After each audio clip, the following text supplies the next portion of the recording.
Idukki medical കോളേജിൽ വിദ്യാർത്ഥികളുടെ അനിശ്ചിതകാല സമരം. പഠനത്തിന് ആവശ്യമായ അടിസ്ഥാന സൗകര്യങ്ങളില്ലെന്ന് ആരോപിച്ചാണ് വിദ്യാർത്ഥികൾ സമരം ആരംഭിച്ചത്. മൂന്നാം തവണയാണ് ഇടുക്കി മെഡിക്കൽ കോളേജിലെ വിദ്യാർത്ഥികൾ പ്രത്യക്ഷ സമരവുമായി രംഗത്തെത്തുന്നത്.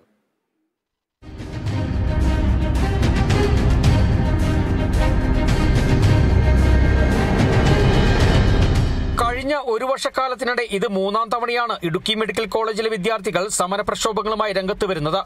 1-2 വർഷങ്ങളിൽ ഉൾപ്പെടെ 200ഓളം വിദ്യാർത്ഥികളാണ് മെഡിക്കൽ കോളേജിന് മുന്നിൽ സമരം ആരംഭിച്ചിരിക്കുന്നത്. ആവശ്യമായ അടിസ്ഥാന സൗകര്യങ്ങൾ ഒരുക്കാത്തതിൽ പ്രതിഷേധിച്ച് മുൻപ് 2 തവണ ഇവർ സമരം ചെയ്തിരുന്നു. 45 ദിവസത്തിനുള്ളിൽ എല്ലാ സൗകര്യങ്ങളും ഒരുക്കുമെന്ന് ഓരോ സമരത്തിലും അധികൃതർ ഇടപെട്ട് വാഗ്ദാനം നൽകിയിരുന്നു. എന്നാൽ മാസങ്ങൾ പിന്നിട്ടിട്ടും മാനേജ്മെന്റ് നൽകിയ ഉറപ്പിൽ ഒന്നുപോലും പാലിക്കപ്പെട്ടില്ലെന്നാണ് വിദ്യാർത്ഥികളുടെ ആരോപണം. നമ്മൾ ഈ കോളേജിൽ വന്നിട്ട് ഏകദേശം 1.5 കൊല്ലമായി. എന്നുവെച്ചാൽ ഈ 1.5 കൊല്ലത്തിനിടക്ക് നമ്മൾ ഏതാണ്ട് 3 സമരങ്ങൾ നടത്തിയിട്ടുണ്ട്. 3 ഒരേ കാര്യത്തിന് വേണ്ടിയിട്ട് നടത്തിയത്. Hostel, lab facility. അപ്പോൾ കഴിഞ്ഞ വട്ടവും നമ്മൾ ഇതുപോലെ ഒരു സമരം നടത്തിയപ്പോൾ ഉന്നത അധികാരികൾ വന്നിട്ട് നമ്മളോട് പറഞ്ഞത് ഏകദേശം 45 ദിവസത്തിനുള്ളിൽ എല്ലാ കാര്യങ്ങളും ശരിയാക്കി തരാമെന്ന് പറഞ്ഞു. നമ്മുടെ കൂടെ പ്രവർത്തിച്ചു വന്ന കൂന്നി മെഡിക്കൽ കോളേജിന് ലാബ് ഫെസിലിറ്റീസും കാര്യങ്ങളും എല്ലാം വന്ന സമയത്ത് നമ്മൾ ഭയങ്കരമായിട്ട് ഒരു അവഗണിക്കുന്ന സ്ഥിതിയാണ് ഇപ്പോൾ ഉള്ളത്. വിവിധ ലാബുകൾക്ക് ആവശ്യമായ സൗകര്യങ്ങളില്ല.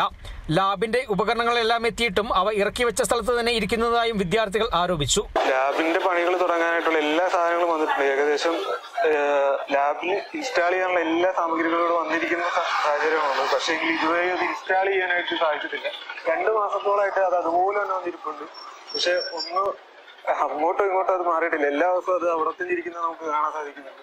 വേണ്ടത്ര ലെക്ചറൽ ഹാളുകളില്ലെന്നും പഠിപ്പിക്കാൻ വേണ്ടത്ര പ്രൊഫസർമാരില്ലെന്നും ഹോസ്റ്റൽ സൗകര്യം ഒരുക്കാത്തതെല്ലാം ഉന്നയിച്ചാണ് വിദ്യാർത്ഥികൾ ഇത് 3ാം തവണ സമരം ആരംഭിച്ചത്. ആരോഗ്യ വിദ്യാഭ്യാസ വകുപ്പിന്റെ ഉന്നത ഉദ്യോഗസ്ഥർ പരിശോധനയ്ക്ക് എത്തുമ്പോൾ മാത്രമാണ് എല്ലാവരും എത്താറുള്ളതെന്നും പരിശോധന കഴിഞ്ഞ് അധികൃതർ പോയാൽ അപ്പോൾ തന്നെ എല്ലാവരും സ്ഥലം വിടുന്നതായും വിദ്യാർത്ഥികൾ ആരോപിച്ചു. NMC ഇൻസ്പെക്ഷൻ വരുമ്പോൾ മാത്രം ഇവിടെ ഫാക്കൽറ്റീസ് വരാൻ വേറെ കോളേജസിൽ നിന്നോട്ട് ഇവിടോട്ട് ആൾക്കാരെ കൊണ്ടുവരാറുണ്ട്. എന്നവർ പോകുന്ന അന്ന് അടുത്ത ദിവസം തന്നെ ഇവിടെ എല്ലാവരും തിരിച്ചു പോകുന്നത് ഞങ്ങൾ കാണുന്നത്. തങ്ങളുടെ ആവശ്യങ്ങൾ പരിഹരിക്കുന്നതുവരെ സമരം തുടരാനാണ് വിദ്യാർത്ഥികളുടെ തീരുമാനം.